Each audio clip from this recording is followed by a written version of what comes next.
Chers Haïtiens, chères Haïtiennes, c'est un 18 mai comme aujourd'hui, en 1803 bien sûr, que les penseurs du mouvement révolutionnaire haïtien se sont réunis à l'Arcahaie au terme d'un congrès politique de 3 jours, congrès au cours duquel ils ont planifié savamment, scientifiquement et patriotiquement la guerre de libération nationale, celle qui allait mettre fin au système colonialiste esclavagiste qui prônait l'ignorance et la négation de l'autre. C'est un 18 mai comme aujourd'hui que nos ancêtres se sont donné un drapeau. Ce drapeau cousu par la figure mythique de Catherine Flon, désormais notre couturière immortelle. Près d'un siècle plus tard, nous sommes en août 1920. Dantès Bellegarde, secrétaire d'État à l'Éducation nationale, farouche opposant à l'occupation étrangère, décida de créer la fête de l'université pour qu'elle corresponde exactement à la fête du drapeau, donc au 18 mai. Bellegarde voulait ainsi jeter les bases d'une université autonome, forte, fière, digne, et faire in limine litis de nos étudiants, les tenants du savoir, les premiers défenseurs de notre drapeau, de notre souveraineté, bien entendu, mais surtout de notre pays. En vénérant l'acte d'unité nationale de nos ancêtres qui a conduit à la création du bicolore haïtien, ayons quand même et surtout aujourd'hui, pour la jeunesse universitaire de notre pays, une pensée spéciale. Nos étudiants méritent notre admiration. Nous pas occuper eux, nous laguer eux, nous humilier eux. Malgré ça, yo kembe, yo pas laguer. Saluons leur courage, leur persévérance à faire le choix du savoir dans des conditions économiques et sociales difficiles, devant tant d'adversité, devant tant d'échecs, devant tant d'écueils, devant tant d'incompréhension. Yo kembe là, yo pas laguer. Je dis à ces jours tout, faut ne pas jamais oublier ça.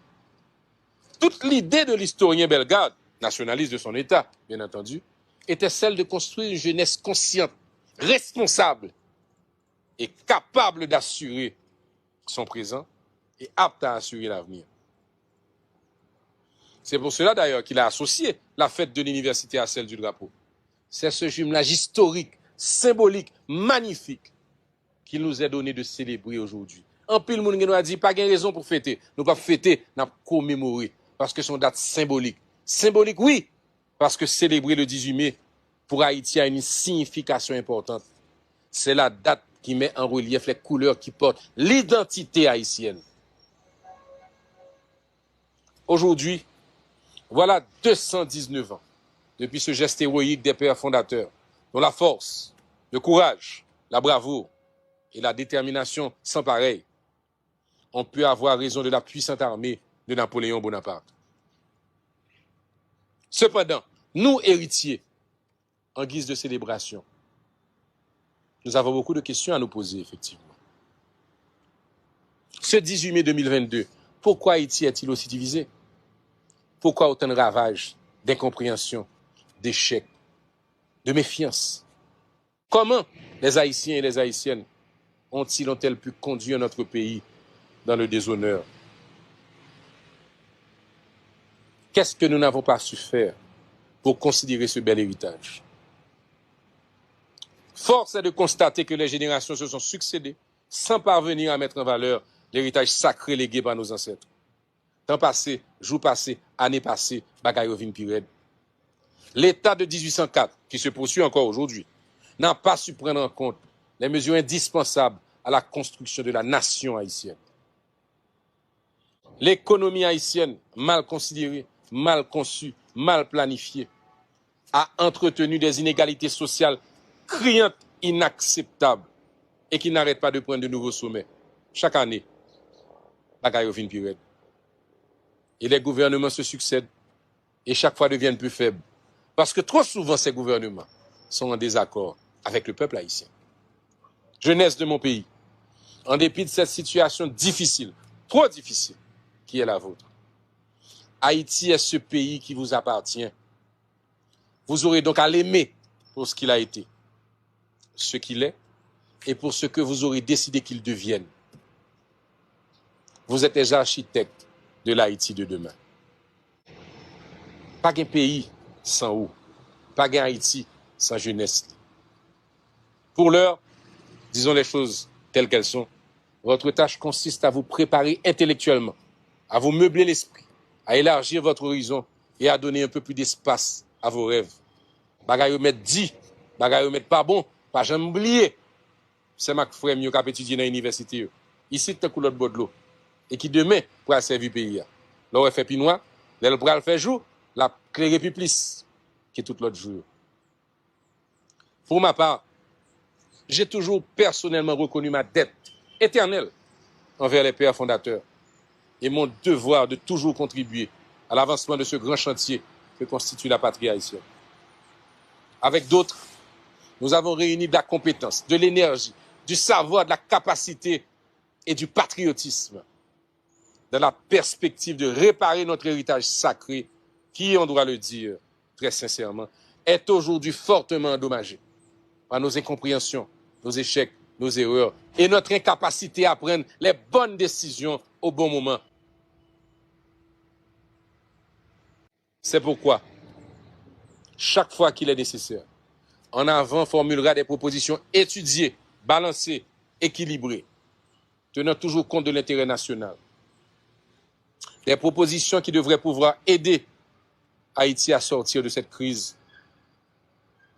Nous croyons que notre pays attend aujourd'hui et maintenant un accord politique, un vrai consensus suffisant pour une feuille de route réaliste de la transition qui doit nous amener inévitablement, inextricablement et immanquablement vers des élections libres, honnêtes, dans les meilleures conditions sécuritaires. En ce 18 mai 2022, chers compatriotes, En Avant, qui n'est signataire ni de l'accord Penn-Montana, ni de l'accord du 11 septembre, plaide pour le bon accord. La seule issue reste un consensus patriotique qui réclame des concessions de part et d'autre. Ce n'est qu'à ce prix que nous aurons des élections honnêtes qui pourront légitimement mettre en selle des élus capables de porter les changements et les réformes qu'Haïti attend. Nous pensons que 2022 devrait être l'année d'un compromis politique et nous pensons que ce serait idéal pour que les protagonistes s'entendent sur les préalables aux élections qui passent nécessairement par le rétablissement de la sécurité publique, l'évaluation du système dialogue par une firme naturellement indépendante et crédible et la formation d'un conseil électoral impartial avant la fin de l'année. Cette année 2022 est aussi celle où il faut mettre en place un vrai plan de sécurité et un conseil de sécurité nationale, entité préposée à définir les types de menaces auxquelles nous faisons face et surtout les stratégies, les moyens, les troupes nécessaires pour les combattre. 2023, à ce moment, serait une année électorale où les partis politiques présenteraient leur vision et leurs candidats à la population.